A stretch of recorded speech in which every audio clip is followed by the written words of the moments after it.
Hello everybody, welcome back to TechTube. I hope you all are doing great. So in today's episode, I'm gonna guide you on how you can change your Pinterest profile picture. So to get started, first of all, go ahead and open up your Pinterest application.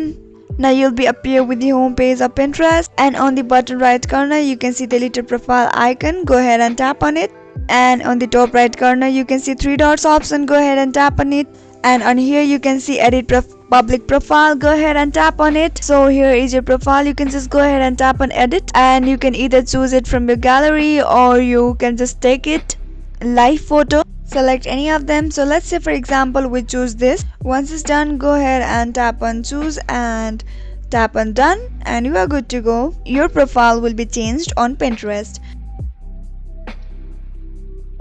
If you found the video to be helpful and informative, go ahead and subscribe to our channel and also press the notification bell for more updates.